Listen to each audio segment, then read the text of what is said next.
অনেকে বলে জব করা, জব করা মানে যাদের কোনো কাজ নেই তারা জব করে। হ্যাঁ, এটা তো অলসদের কার্য।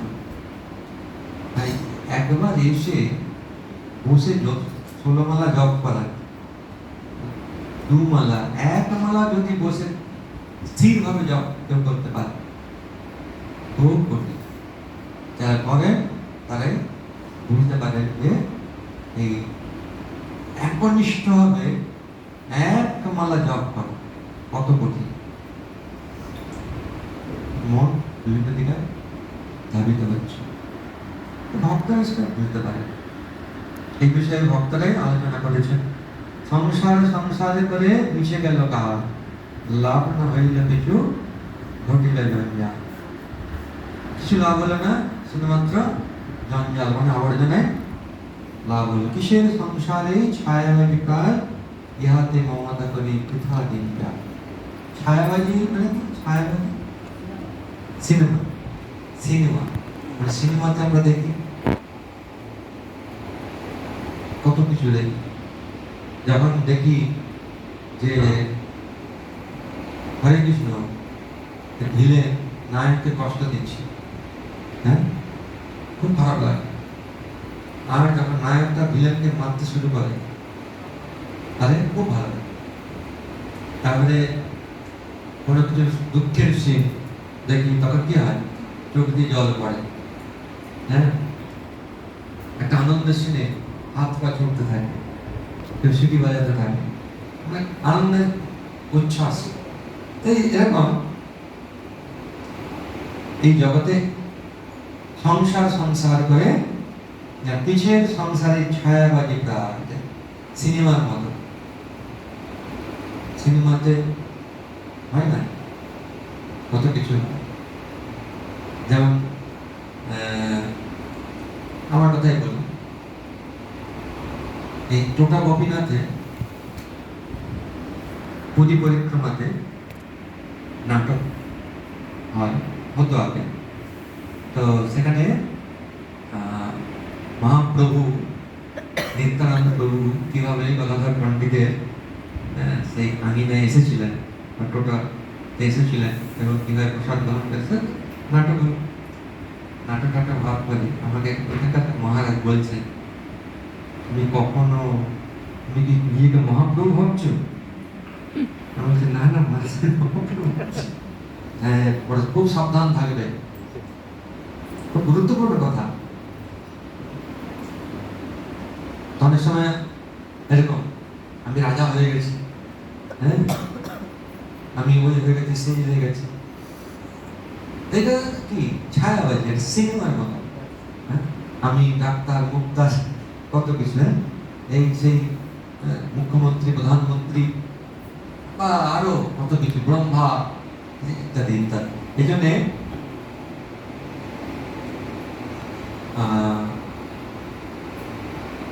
বিদ্যাপতি ঠাকুর বলছেন যে কত কত চতুরানন মদি যাও তো নও তোমার দিন অবসান। কত চতুরানন মরে চলে গেল, কিন্তু তোমার দিন আর অবসান, তুমি নিত্য। কেশব তোমার জগতের নিত্য। ইহাতে মমতা করে বৃথা দিন যায়। এতে মমতা করার দরকার নেই। প্রভুপাদ এ বিষয়ে করেছেন যে ভগবদ্গীতার 13 অধ্যায়ে 8 থেকে 12 নম্বর শ্লোকের ওখানে তাৎপর্যে ভগবান বলছেন যে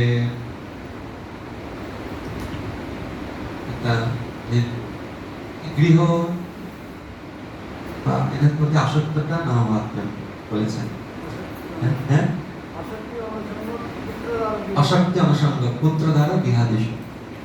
আসক্তি, আসক্তি মানে আসক্তি কি, অনসঙ্গ, পুত্র দ্বারা দেহা আদেশ। এখানে প্রভুপাদ বলছেন যে আমাদের যখন আমরা থাকি, আমাদের ব্যবহারিক একটা অবশ্যই আদান প্রদান থাকবে, কিন্তু তার মানে আমরা যেন আসক্ত না। আসক্তি থাকলে ভগবানের কর্তব্য বোধে এবং সকলকে যদি কৃষ্ণ সম্বন্ধ, বিশেষ করে কৃষ্ণ সংসার করা হয়, তাহলে আর গৃহ ছাড়তে হয় না। এই গৃহস্থের কর্তব্য প্রপাদ এখানে বলছেন চারটে জিনিস। একটা হচ্ছে নাম সংকীর্তন, ভগবানের সেবা, গীতা ভাগবত আদি অধ্যয়ন করা, আর প্রসাদ সেবা। এই চারটা বিগ্রহ অর্জন, নাম সংকীর্তন, প্রসাদ সেবা, আর আরেকটা কি গ্রন্থ অধ্যয়ন।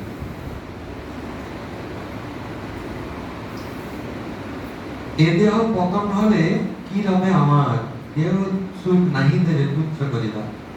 যখন শরীর পতন হয়ে যাবে তখন কিন্তু কেউ ভালোবাসে। এটা খুব গুরুত্বপূর্ণ।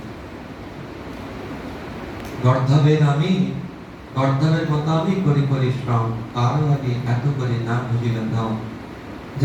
যাদের জন্য আমি সব করছি তারা তো আমাকে সুখ দেবে না, কিন্তু তবুও তাদের জন্য করছি, গাধার মতো খাটছি।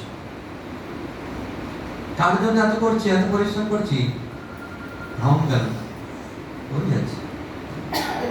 দিন যায় নিশা কাজে নিশা নিদ্রা বসে, নাই ভাবি মরণ নিকটে আছে বসে। দিন রাত্রি এইভাবে কেটে গেল, আস্তে আস্তে মৃত্যুর দিকে আমরা এগোচ্ছি। অর্থাৎ মরণ, মৃত্যু আমাদের অনিবার্য, সেটা দিকে কোনো খেয়াল রাখছি না। তো কোনো চিন্তা নেই, ভালো মন্দ খান করি, চিন্তাহীন, খাওয়া দাওয়া চলছে, ভালো মন্দ করছি, কোনো চিন্তা নেই। নাই ভাবি এই দেহ ছাড়িব কোনদিন, এই দেহটা কোনদিন ছেড়ে দেবো সে বিষয়ে কোনো চিন্তা করছি না। কিন্তু যে বিষয়ে চিন্তা করা হচ্ছে সে বিষয়ে চিন্তা করছি না, যে বিষয়ে চিন্তা করা উচিত নয় সে বিষয়ে চিন্তা করছি। দেহ গেহ কলত্রাদি চিন্তা অবিরত। কিসে চিন্তা? দেহ গেহ কলত্রাদি, এই যে চিন্তা, মৃত্যুর সময়ও এই চিন্তাটা আরো তাকে গভীরভাবে প্রভাবিত করে।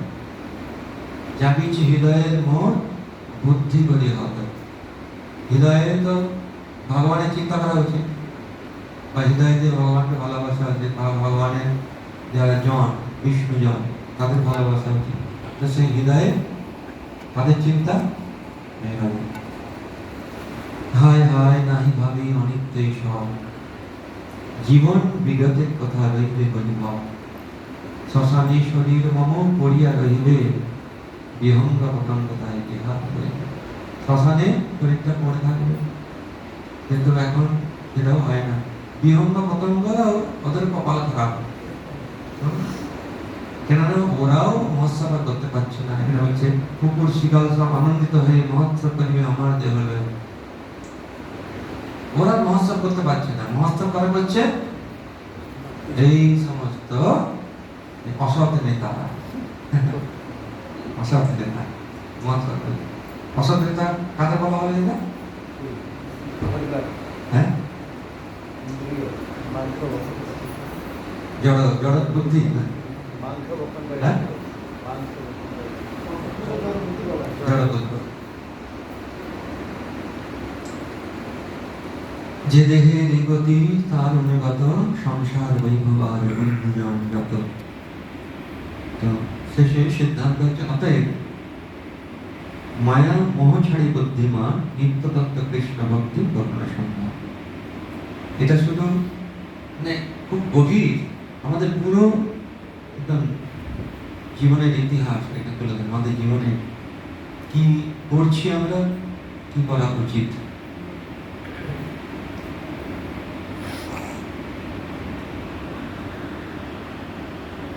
মানে ভাবি যে আমি যদি ওকে দেখি না দেখি, আমি ওদের পালন করছি, আমি একে পালন করছি, তাকে পালন করছি, মিথ্যা অহংকার তৈরি হয়। এখানে রসামৃত সিন্ধুতে একটা সেবা অপরাধ আছে, অনেক সেবা অপরাধ আছে 32 প্রকার, আরো কিছু কিছু। তার মধ্যে একটা হচ্ছে ভগবানের সামনে কাউকে দান দেয়। তখন মনে হয় যে আমি হচ্ছি কর্তা, আমি ওকে দিচ্ছি, আমি ওকে দিচ্ছি, আমি না, কর্তা হচ্ছে ভগবান। হরে কৃষ্ণ। ভক্তরা শ্রীমদ ভাগবত কি, শ্রীল ভক্তিবিনোদ ঠাকুর কি, শ্রীল প্রভুপাদ কি, জয় হোক।